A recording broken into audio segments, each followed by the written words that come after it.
गांव में सब कुछ सामान्य होने लगता है, लेकिन अचानक एक नई समस्या सामने आती है। जंगल के पास एक नदी का पानी जहरीला हो जाता है और गांव के लोग बीमार पड़ने लगते हैं। पंडित जी और गांव वाले अर्जुन से मदद मांगते हैं।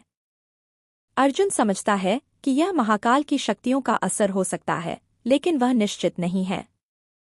वह माया की आत्मा से संपर्क करने की कोशिश करता है, लेकिन उसे कोई जवाब नहीं मिलता। पंडित जी, अर्जुन, हमें तुम्हारी मदद चाहिए। नदी का पानी जहरीला हो गया है और लोग बीमार पड़ रहे हैं। अर्जुन, मैं इसका पता लगाऊंगा। यह महाकाल की शक्तियों का असर हो सकता है। अर्जुन जंगल में जाता है और नदी के स्रोत की तलाश करता है। वहां उसे एक रहस्यमय गुफा दिखाई देती है, जिसमें से एक अजीब सी हरी रोशनी निकल रही है। अर्जुन गुफा के अंदर जाता है और देखता है कि वहां एक जहरीला पदार्थ नदी में मिल रहा है। वह समझ जाता है कि यह किसी की करतूत है, लेकिन वह नहीं जानता कि किसकी। अर्जुन, यह क्या है? कौन नदी को जहर दे रहा है?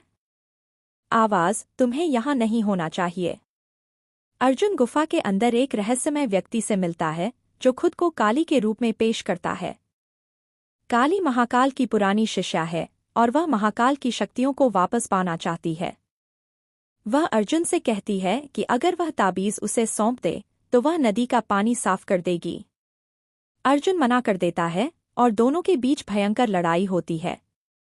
अर्जुन ताबीज की शक्ति का उपयोग करके काली को भगाने में सफल होता है, लेकिन काली जाते जाते कहती है कि वह वापस आएगी। काली, तुम हार जाओगे, अर्जुन। मैं महाकाल की शक्तियां वापस लेकर रहूंगी। अर्जुन, तुम्हें कुछ नहीं मिलेगा।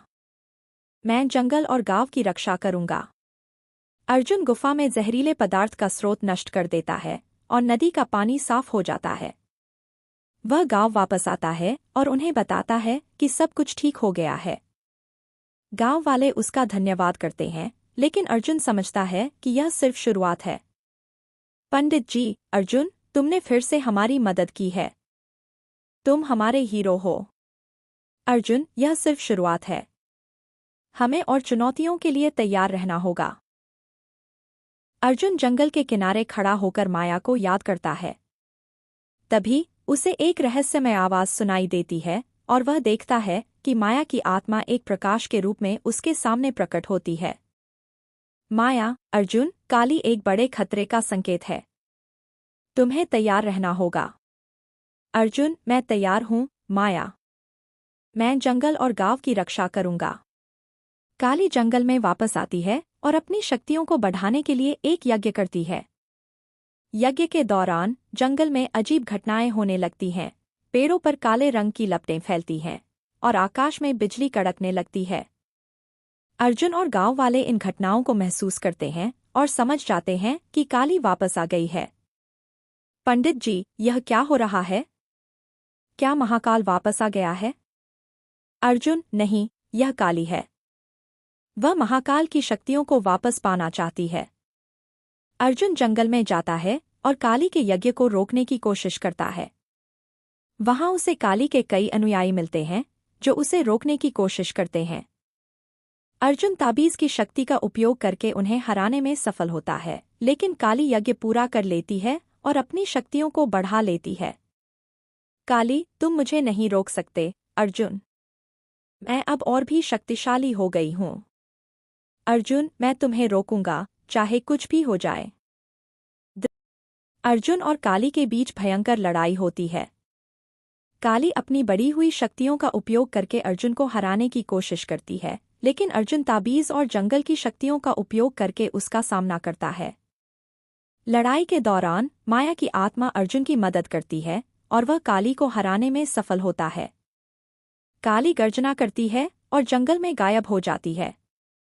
काली, तुम हार जाओगे, अर्जुन। मैं वापस आऊंगी। अर्जुन, तुम्हें कुछ नहीं मिलेगा।